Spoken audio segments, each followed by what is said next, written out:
Some stories are so wild, so jaw-droppingly absurd, that you feel like you're starring in a thriller scripted by a mad genius. That was me, not too long ago, standing in the chilly glow of my garage at 3 a.m., the air thick with the scent of motor oil and simmering fury, watching my garage door creep upward like the curtain on a twisted play. On the other side wasn't the sleepy cul-de-sac I knew, but the ashen face of Mrs. Evelyn Harper, the iron-fisted president of our homeowners association. Her hand was caught mid-motion, clutching a Kimi Keto my garage, where my prized Jeep Wrangler sat. A key she had no right to hold. Let me know where you're reading from, because this tale of petty power, outrageous audacity, and an obsession that spiraled into madness is one you won't forget.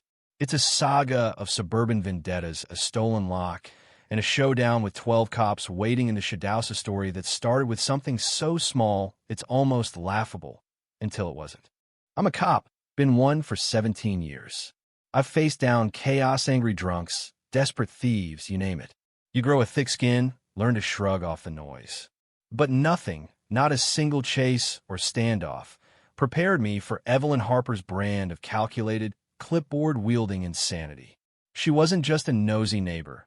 She was a dictator in designer yoga pants, ruling our quiet Oak Ridge estates with the fervor of a general.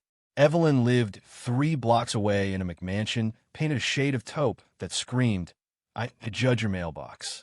Her car, a gleaming white Audi sedan, was always spotless, as if it whispered, your hedges are a disgrace, and I have the bylaws to prove it. She dressed like she was auditioning for a reality show. VY Brant athleisure, chunky gold necklaces that jangled with every pointed gesture, and oversized sunglasses perched atop her perfectly styled silver bob. Even at dusk, Evelyn didn't walk. She patrolled, her ever-present tablet glowing with notes on everyone's infractions. Her default look? A tight-lipped smirk that said she'd already fined you in her head. My crime, the spark that ignited Evelyn's wrath, was my Jeep Wrangler. That beast midnight blue, rugged, a testament to American grit was my pride. I'd worked extra shifts, saved for years to buy it. It wasn't just a car, it was my reward, my escape from the grind. To Evelyn, though, it was a personal insult. Maybe it was too bold, too unpolished for her VY Shaun of our pastel utopia.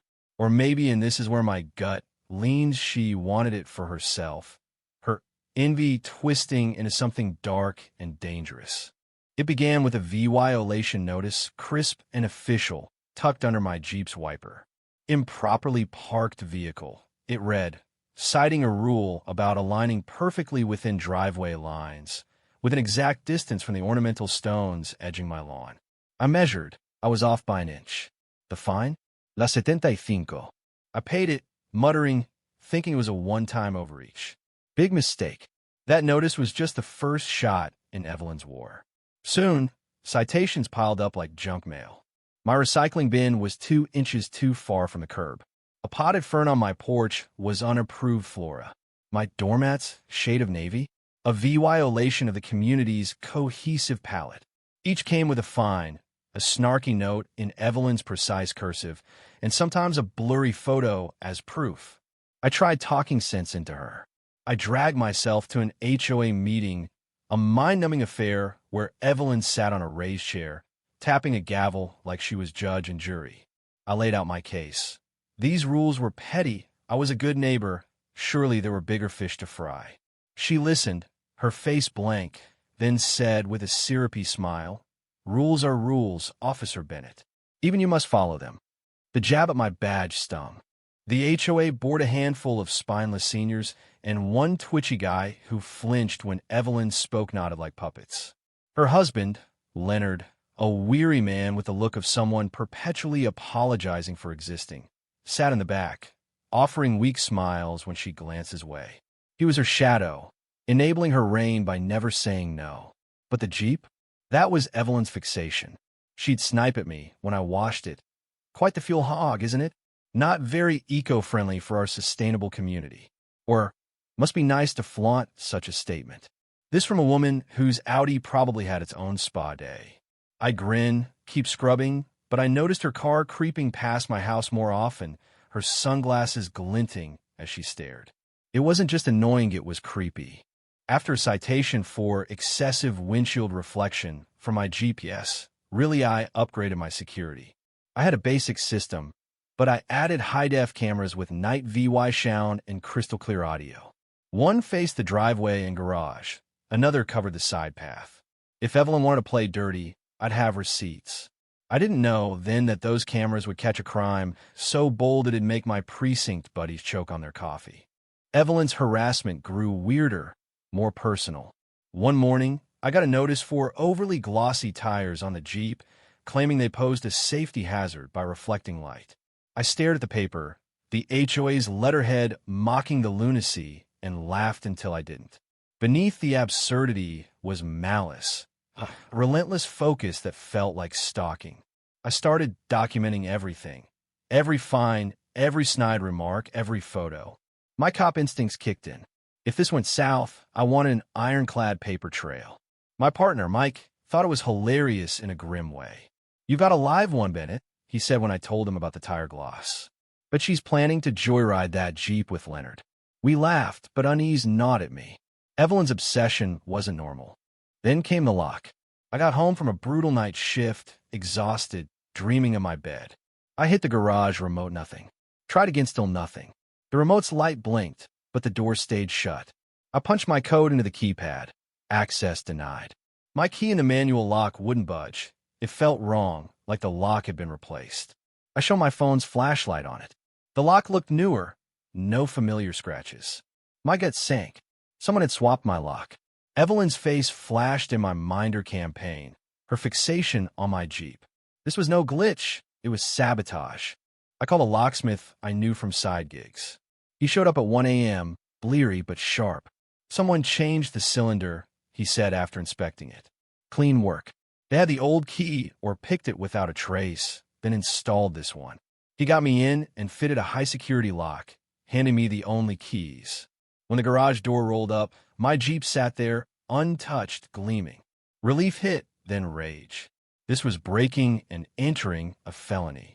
Evelyn had gone from petty fines to criminal territory. The Dula 75 parking fine felt like a lifetime ago. This was war. I doubled down on security cameras, recalibrated, batteries fresh, audio maxed. My cop instinct screamed this wasn't over. Whoever changed that lock had a plan, and, given Evelyn's Jeep obsession, I had a sick feeling what it was. I replayed every sneer, every lingering glance at my ride. Was she casing my schedule? The thought of her, the HOA's self-righteous queen, plotting a heist was wild, but the lock said otherwise.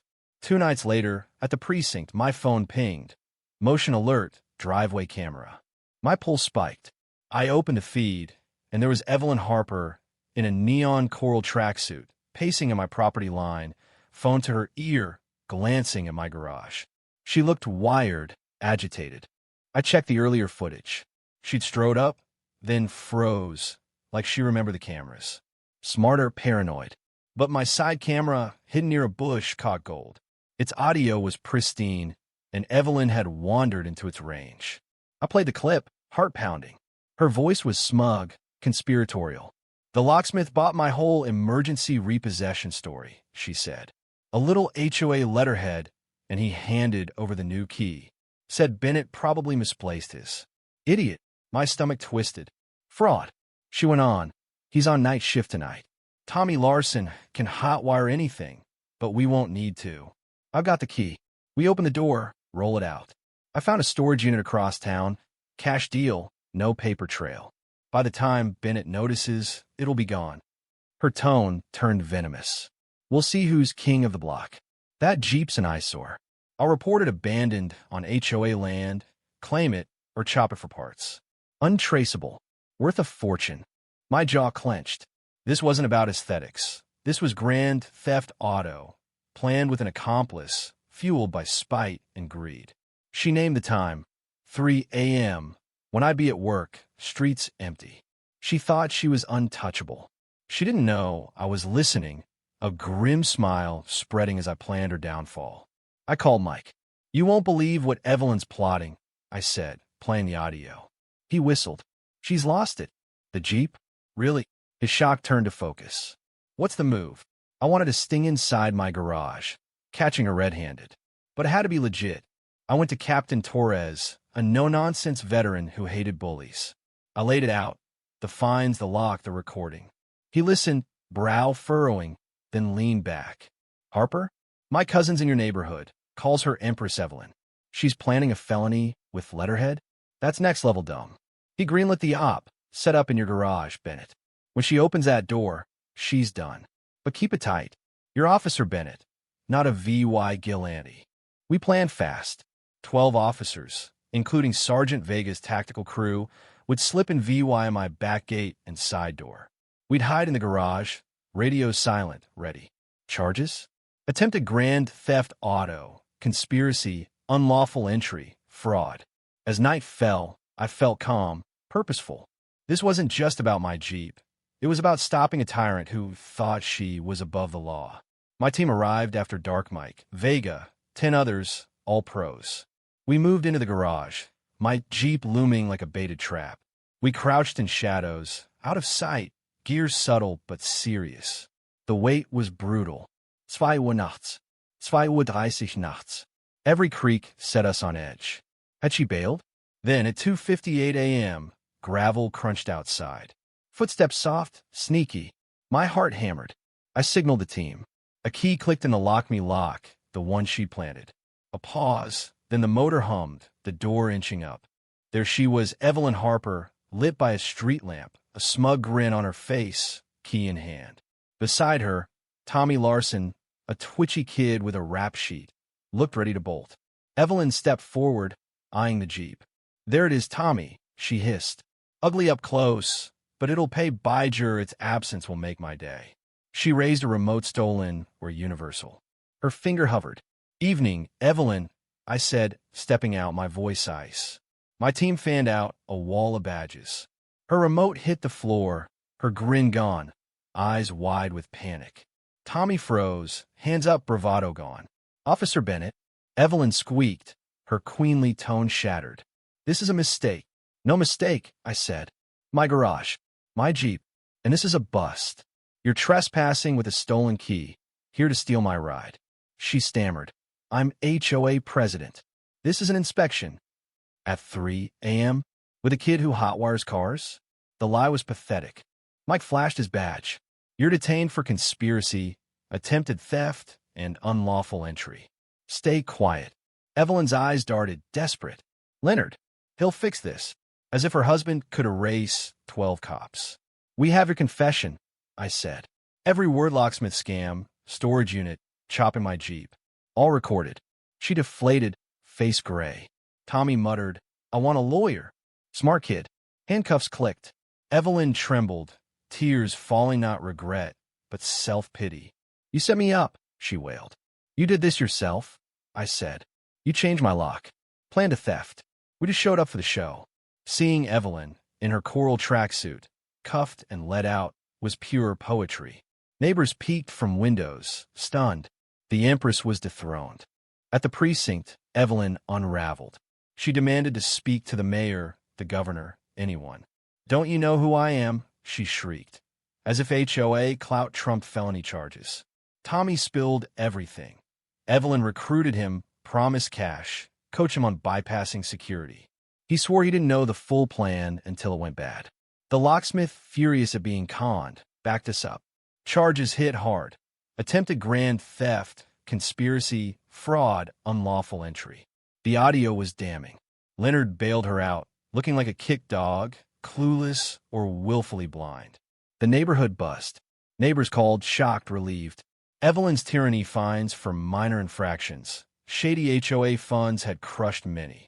The board ousted her, scrapped her rules, and apologized. It was a suburban revolution.